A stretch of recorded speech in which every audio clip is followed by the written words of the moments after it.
की सरकार मौन बनी रहती है। भाइयों बहनों, बंगाल में आज जय श्री राम के नारे लगाने को भी प्रतिबंधित करने का कार्य किया जाता है और हमले करवाए जाते हैं।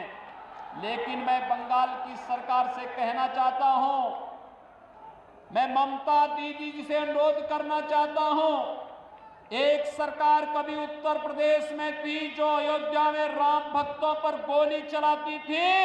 उस सरकार का हर्ष आपने देखा है क्या हो गया है, और अब बारी बंगाल में टीएमसी की सरकार की है।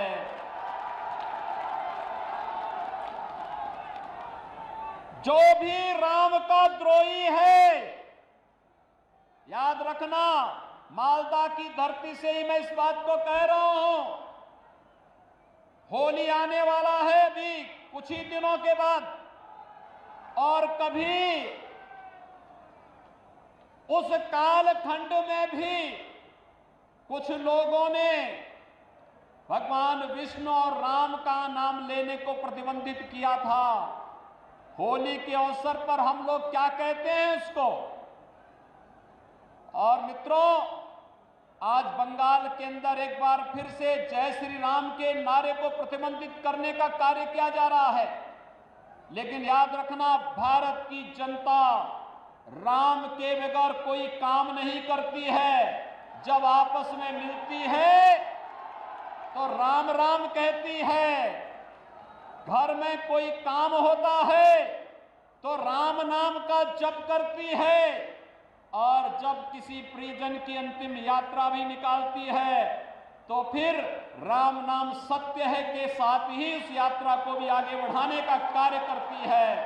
राम के बगैर भारत का कोई काम ही नहीं, और जो रामद्रोही हैं उनके अभी भारत में कोई काम नहीं, बंगाल में कोई काम नहीं। ये संकल्प हम सबको लेकर के चलना है। और मैं यही पूछना चाहता हूं टीएमसी की सरकार से कि आपको राम भक्तों पर तो कोई रहम नहीं, लेकिन बंगाल के अंदर अराजकता पैदा करने वाले लोगों के साथ आखिर टीएमसी की कौन सी दोस्ती और कौन सी गठबंधन है जिसके कारण वह बंगाल की पूरी व्यवस्था को बदलने पर उतारू हो गए हैं। ये आत्मघाती कदम बंगाल की धरती से क्यों? मित्रों, जब देश के यशस्वी प्रधानमंत्री मोदी जी पाकिस्तान, बांग्लादेश और अफगानिस्तान के पीड़ित और प्रताड़ित हिंदुओं, सिखों, बौद्धों, जैनियों, ईसाइयों, इन सब के संरक्षण, इनको सुरक्षित ठिकाना देने के लिए एक कानून बनाते हैं और उस कानून को भारत के अंदर लागू करते हैं, तो बंगाल में हिंसा क्यों होती है? ये हिंसा सत्ता प्रायोजित हिंसा क्यों? यहां पर एक तरफ पीड़ित और प्रताड़ित मानवता को शरण देने की जब बात की जाती है तो यहां की सरकार विरोध करती है, लेकिन जब घुसपैठियों को बाहर करने की बात होती है यहां की सरकार तिलमिला जाती है। यहां की सरकार घुसपैठियों, अवैध घुसपैठियों के साथ में है, उसको यहां की जनता के साथ कोई लेना देना नहीं। और यही कारण है कि यहां की सरकार केंद्र सरकार की किसी भी कल्याणकारी योजना का लाभ यहां के नागरिकों को देने में पूरी तरह फेल है। मित्रों, मैं आया हूं उत्तर प्रदेश से। हमने उत्तर प्रदेश में कुछ चीजें इस रूप में की जिसने उत्तर प्रदेश के अंदर व्यापक परिवर्तन किया है, और उस व्यापक परिवर्तन के कारण आज आप देखते होंगे यहां पर गर्मियों में जून से लेकर के अक्टूबर के बीच में इंसेफ्लाइटिस से हजारों मौतें बंगाल में आज भी होती हैं। लेकिन बंगाल के अंदर अज्ञात बीमारी दिखा करके इस बीमारी से होने वाली मौतों को छुपाने का कार्य टीएमसी की सरकार करती है। इससे पहले कम्युनिस्टों की सरकार भी यही बंगाल के अंदर करती थी।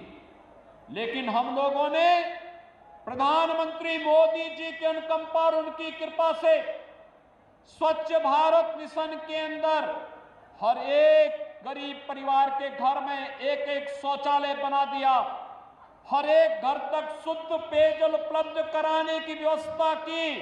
आज परिणाम है इंसेफ्लाइटिस उत्तर प्रदेश से पूरी तरह समाप्त हो चुका है। कोई मौत इंसेफ्लाइटिस से उत्तर प्रदेश के अंदर नहीं होती है। मित्रों, 3 वर्ष के अंदर उत्तर प्रदेश के अंदर 40 लाख गरीबों को आवास मिला है। प्रधानमंत्री आवास योजना में 40 लाख परिवारों को एक एक आवास। मैं आ रहा था अभी बागडोगरा से, मैं देख रहा था मालदा तक एक भी गरीब व्यक्ति का पक्का मकान नहीं है। ये प्रधानमंत्री आवास योजना का लाभ यहां के गरीबों को क्यों नहीं मिल पाता है? यहां के बंगाल के गरीबों को क्यों नहीं मिल पा रहा है? क्योंकि यहां की सरकार रुचि नहीं ले रही है। उत्तर प्रदेश के अंदर 6 करोड़ गरीबों को आयुष्मान भारत में 5 लाख रुपए की स्वास्थ्य बीमा का कवर है। वह कहीं भी किसी भी हॉस्पिटल में उत्तर प्रदेश के अंदर या देश के अंदर जाएगा, उसे 5 लाख रुपए की स्वास्थ्य बीमा का लाभ हर वर्ष प्राप्त हो रहा है। केंद्र और राज्य सरकार मिलकर के इस कार्यक्रम को आगे बढ़ा रहे हैं। आखिर प्रधानमंत्री आयुष्मान भारत का लाभ बंगाल के गरीबों को, बंगाल के नागरिकों को टीएमसी की सरकार क्यों नहीं देने जा रही है?